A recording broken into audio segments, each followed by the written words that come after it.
नमस्कार प्रिय विद्यार्थियों। आज हम नया चैप्टर स्टार्ट करेंगे। हमारा नया टॉपिक है रिग्रेशन एनालिसिस। प्रीवियस चैप्टर में हमने कोरिलेशन के बारे में लर्न किया। कोरिलेशन वेरिएबल्स के बीच में क्या संबंध है उसके बारे में बताता है, लेकिन एक वेरिएबल के पता होने पर दूसरे की वैल्यू को कैसे प्रेडिक्ट करना है वो हम रिग्रेशन एनालिसिस के माध्यम से करते हैं। दो तरह के वेरिएबल होते हैं, डिपेंडेंट, इंडिपेंडेंट। डिपेंडेंट वेरिएबल की वैल्यू को अगर हमें पता करना है, जबकि हमें इंडिपेंडेंट वेरिएबल की वैल्यू दी गई है, तो उसके लिए हम रिग्रेशन एनालिसिस का यूज़ करते हैं। तो इस चैप्टर में, इस टॉपिक में हम सीखेंगे रिग्रेशन एनालिसिस के बारे में। अगर वीडियो आप लोगों को पसंद आए तो उसको शेयर कीजिए, लाइक कीजिए और हमारे चैनल को सब्सक्राइब कीजिए। तो लर्न करते हैं रिग्रेशन एनालिसिस के बारे में। तो कैसे हम इसमें क्या होता है, कहाँ यूज़ होता है, कैसे हम वैल्यू को प्रेडिक्ट करते हैं, आने वाली वीडियोस में वो सब हम सीखेंगे। रिग्रेशन एनालिसिस एक बहुत ही महत्वपूर्ण स्थान अपना रखता है, एक बहुत ही महत्वपूर्ण एस्पेक्ट है स्टैटिक्स में। Correlation measure the relationship between to series, दो वेरिएबल्स के बीच में क्या संबंध है उसको प्रेडिक्ट करता है। Correlation measure the direction and the magnitude of the relationship, वो उसकी डायरेक्शन और मैग्नीट्यूड को प्रेडिक्ट करता है। कोरिलेशन ये नहीं बताता कि डिपेंडेंट वेरिएबल की वैल्यू इंडिपेंडेंट वेरिएबल की वैल्यू के आधार पर क्या होगी। रिग्रेशन एनालिसिस उस वैल्यू को निकालने में, उसके मैनर को समझने में, उसको बताने में हेल्प करता है। रिग्रेशन वर्ड सबसे पहले सर फ्रांसिस गैल्टन ने 1877 में 1877 में यूज़ किया गया था। उन्होंने इस वर्ड को अपने research paper biological scientist of 19th century में यूज़ किया था। His study was related to the relationship of age of father and son, पिता और पुत्र की आयु के संबंध के बारे में उनकी स्टडी थी। उसमें उन्होंने इसको रिग्रेशन एनालिसिस को यूज़ किया था। In this study he found that the tall father have tall son, उन्होंने पाया था अपनी स्टडी के दौरान कि लंबे पिताओं के पुत्र लंबे होते हैं और शॉर्टर जो पिता की हाइट कम रहती है, शॉर्ट होते हैं, उनके बेटों की हाइट भी शॉर्ट रहती है।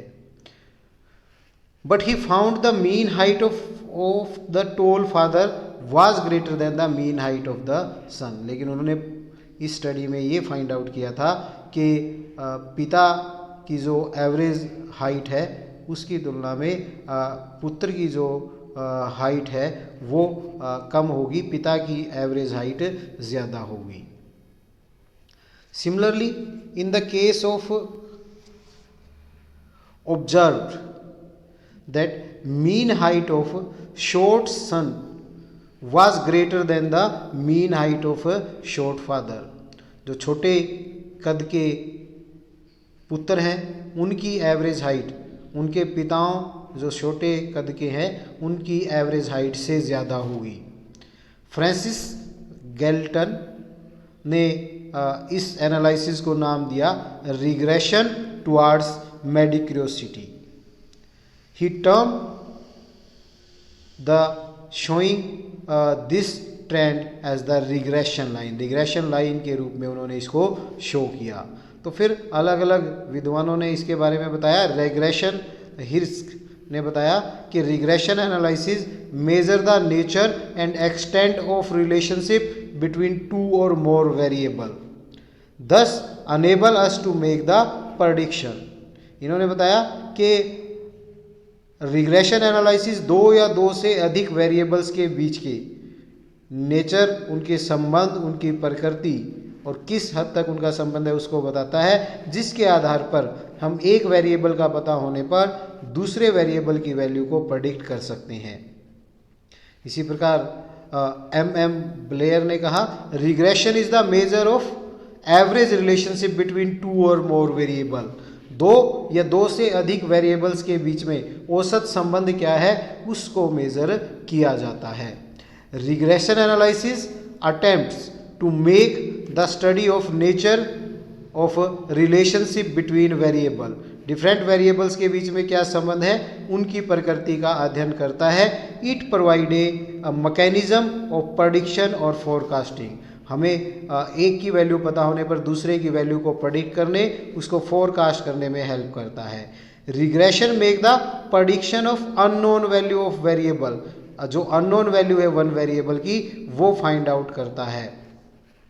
The variable whose value is predicted is known as the. जिसकी वैल्यू को हम प्रेडिक्ट करते हैं उसको हम डिपेंडेंट वेरिएबल बोलते हैं, और जिस वेरिएबल का यूज करके हम वैल्यू को प्रेडिक्ट करते हैं that is independent variable.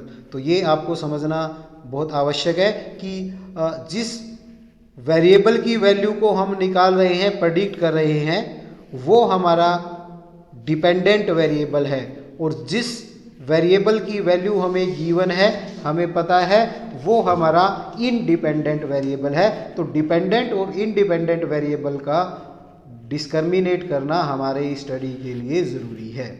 Mathematical equation is use, और वैल्यू को प्रेडिक्ट करने के लिए एक मैथमेटिकल इक्वेशन यूज की जाती है अननोन वैल्यू डिपेंडेंट वेरिएबल की।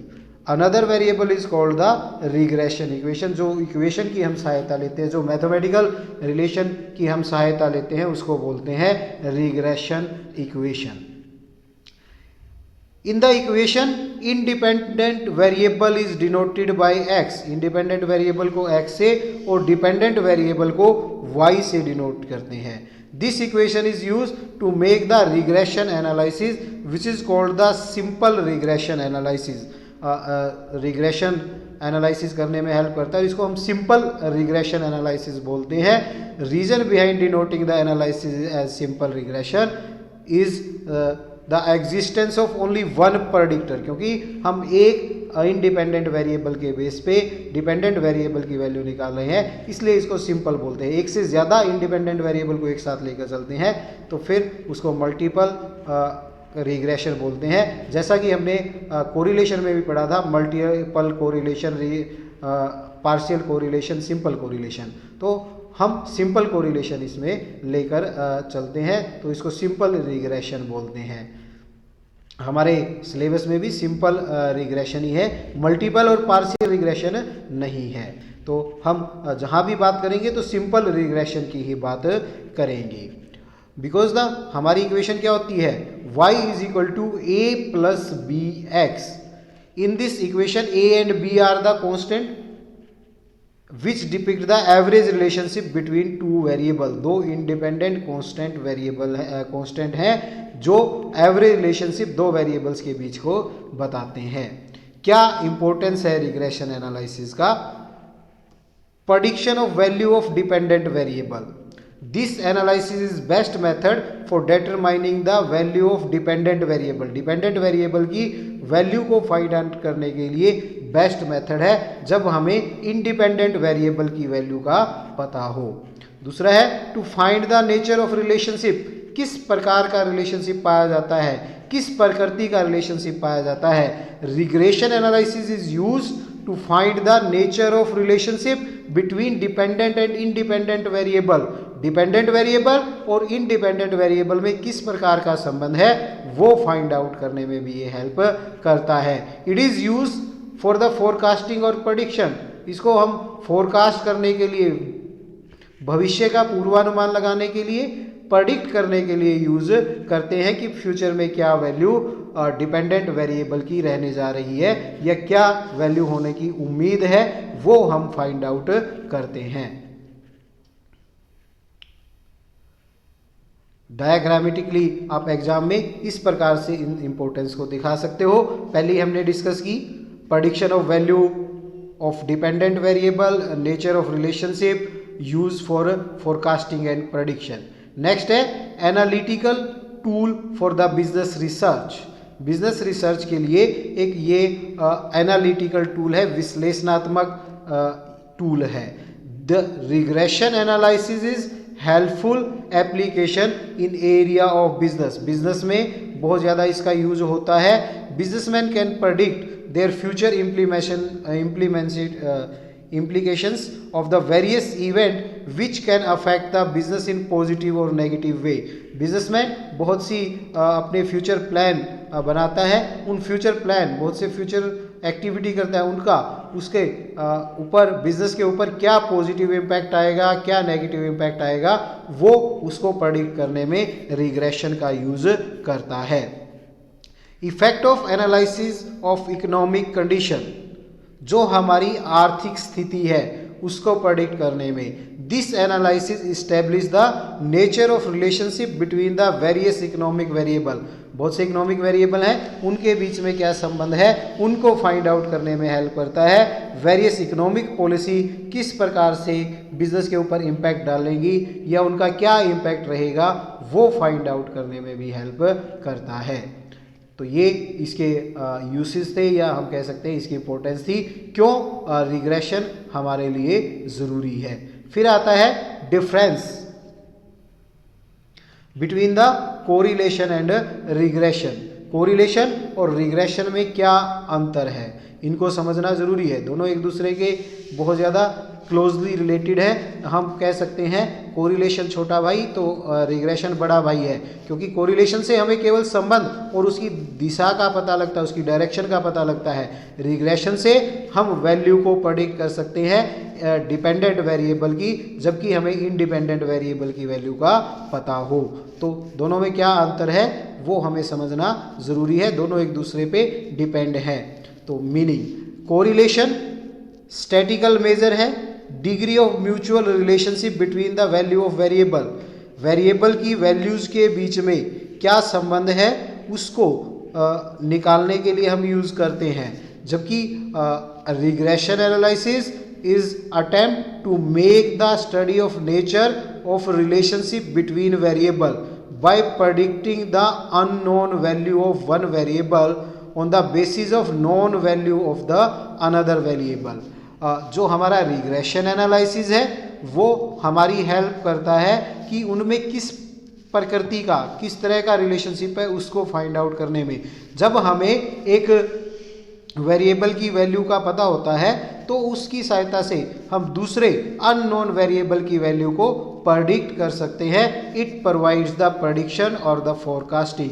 रिग्रेशन हमें प्रेडिक्शन और फोरकास्ट, पूर्वानुमान लगाने में और किसी डिपेंडेंट वेरिएबल की, जबकि हमें इंडिपेंडेंट वेरिएबल की वैल्यू का पता है तो उसको प्रेडिक्ट करने में हेल्प करता है। Change of origin and scale, coefficient of correlation जैसा कि हमने पढ़ा था इंडिपेंडेंट है change of origin and change of scale का। The value of correlation is not affected, या तो हम ओरिजिन चेंज कर दें या स्केल को हम चेंज कर दें तो कोरिलेशन की वैल्यू पर कोई इम्पैक्ट नहीं आता है। लेकिन रिग्रेशन में ऐसा नहीं है। Regression is independent of change of origin only. केवल अगर हम ओरिजिन को चेंज करते हैं तो उसका इम्पैक्ट तो नहीं आता है रिग्रेशन पर, लेकिन अगर हम स्केल को चेंज करते हैं तो रिग्रेशन के ऊपर इम्पैक्ट आता है। तो रिग्रेशन हम कह सकते हैं not independent from the change of scale. केवल चेंज ऑफ ओरिजिन से तो रिग्रेशन इंडिपेंडेंट है, लेकिन चेंज ऑफ स्केल से ये इंडिपेंडेंट नहीं है।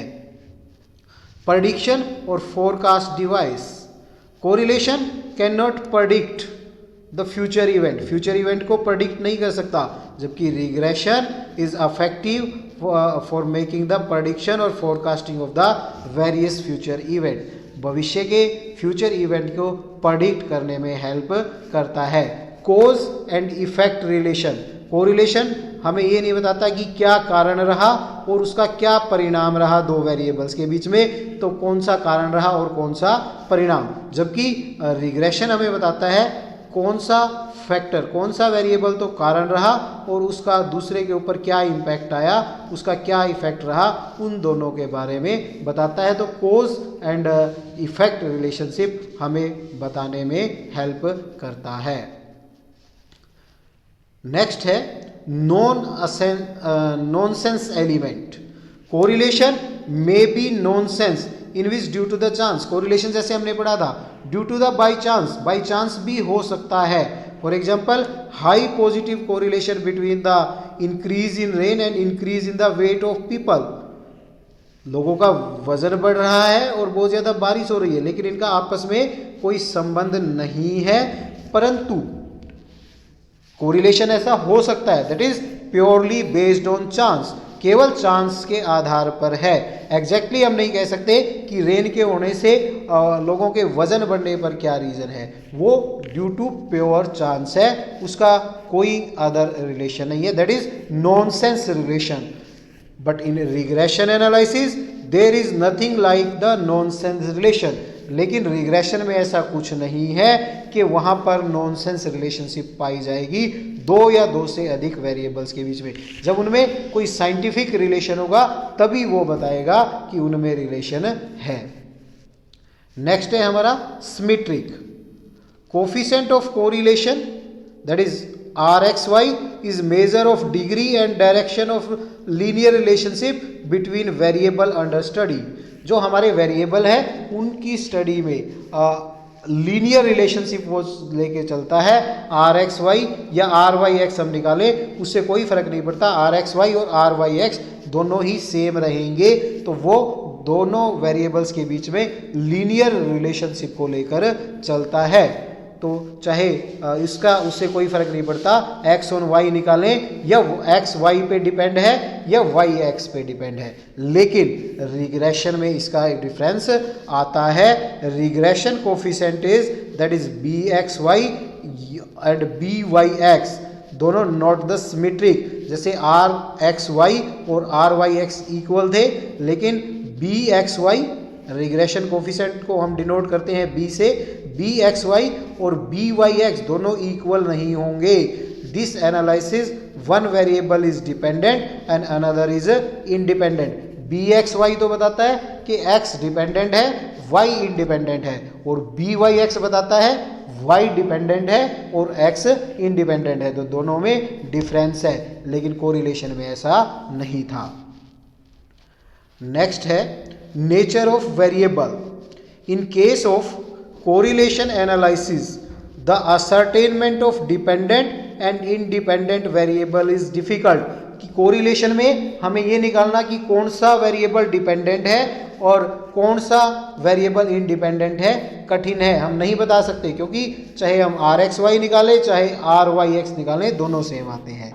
लेकिन रिग्रेशन में हमें डिपेंडेंट और इंडिपेंडेंट वेरिएबल की कैलकुलेशन पहले करनी पड़ती है, फिर हम फर्दर एनालिसिस उसका कर सकते हैं। तो हमें डिपेंडेंट और इंडिपेंडेंट वेरिएबल पहले कैलकुलेट करना पड़ता है, पहले उनका पता करना पड़ता है।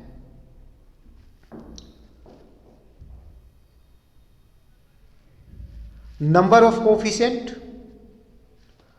कोरिलेशन में only one coefficient of correlation है जिसकी वैल्यू ±1 के बीच में होती है। रिग्रेशन में 2 कोफिशिएंट है दैट इज bxy जिसमें x डिपेंडेंट है और y इंडिपेंडेंट है, और दूसरा byx जिसमें y डिपेंडेंट है और x इंडिपेंडेंट है। तो दो अलग अलग कोफिशिएंट होते हैं। बिजनेस में use correlation analysis has the limited application in the business research and development. Correlation का लिमिटेड सीमित स्कोप है, जबकि रिग्रेशन का बहुत ज़्यादा यूज किया जाता है बिजनेस में या अदर रिसर्च वर्क में। It is wisely used for making the forecast for the business event and research project. Research project में और बिजनेस में इसका बहुत ज़्यादा प्रयोग किया जाता है। तो इस तरह हम कह सकते हैं कोरिलेशन और रिग्रेशन दोनों डिफरेंट एस्पेक्ट है, लेकिन दोनों एक दूसरे से जुड़े हुए हैं। छोटा भाई है तो दूसरा बड़ा भाई है, ऐसा हम कह सकते हैं।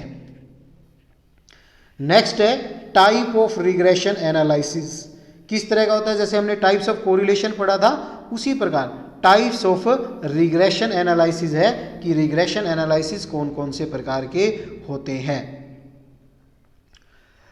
Linear and non linear regression. In the linear regression, the change in one variable with another variable is depict in the fix ratio. एक में जिस रेशो में चेंज आता है दूसरे वेरिएबल में भी उसी रेशो में बदलाव आता है, तो वो लीनियर रिग्रेशन है। अगर उनकी रेशो अलग अलग है तो वो नॉन लीनियर रिग्रेशन है। When ratio is not fix, in other word when the change of one variable with another variable is not fixed, then हम उसको कहेंगे नॉन लीनियर रिग्रेशन है। It is called the non linear regression. तो जो non linear होता है वो curve के रूप में होता है जब हम उसको ग्राफ पेपर पर प्लॉट करते हैं। हम आगे सीखेंगे भी इस चैप्टर में कि कैसे होता है। दूसरा है simple and multiple correlation regression, sorry, when only two variable को हम स्टडी करते हैं तो वो सिंपल रिग्रेशन है। जैसा कोरिलेशन में था, जब दो वेरिएबल को स्टडी कर रहे थे तो सिंपल कोरिलेशन, उसी प्रकार दो वेरिएबल को अगर हम स्टडी करते हैं तो वो सिंपल रिग्रेशन है। जब two variables are dependent and independent variable. Multiple regression में टू से अधिक, दो से ज्यादा वेरिएबल की हम स्टडी करते हैं तो वन वेरिएबल इज डिपेंडेंट और other variable are independent variable, तो हम उसको मल्टीपल रिग्रेशन बोलते हैं।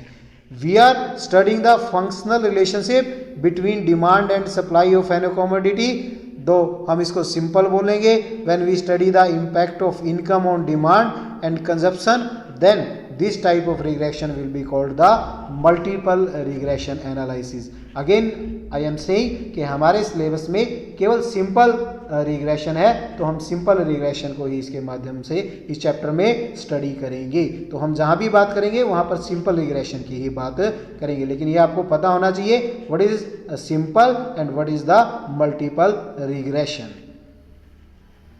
नेक्स्ट है पार्शियल और total regression. The partial type of regression can be understood as the analysis in which two or more variables are studied but the relationship is considered between only two variables. जब हम दो या दो से अधिक variables की study करते हैं लेकिन रिलेशनशिप केवल दो वेरिएबल की ही हम लेके चलते हैं तो वो पार्शियल रिग्रेशन है। On the other variable are treated as a constant, other variable को हम कांस्टेंट मान के चलते हैं। टोटल रिग्रेशन में और variable are studied same time for the purpose of relationship. Relationship निकालने के लिए सभी वेरिएबल्स को हम इकट्ठा लेके चलते हैं, तो इस वेरिएबल में हम किसी भी वेरिएबल को कांस्टेंट वेरिएबल लेकर नहीं चलते, तो वो होता है टोटल रिग्रेशन। तो इस वीडियो में हमने सीखा व्हाट इज द रिग्रेशन, कहाँ पर उसका यूज होता है, क्यों वो हमारे लिए इम्पोर्टेंट है, क्या अंतर है रिग्रेशन और कोरिलेशन में, and types of regression analysis. आगे हम रिग्रेशन लाइंस के बारे में और अन्य कॉन्सेप्ट के बारे में सीखेंगे। आई होप आप लोगों को अच्छे से समझ आया होगा। Thank you for watching. अगर वीडियो पसंद आए लाइक कीजिए, शेयर कीजिए एंड सब्सक्राइब कीजिए our channel. Thank you very much. Have a nice time.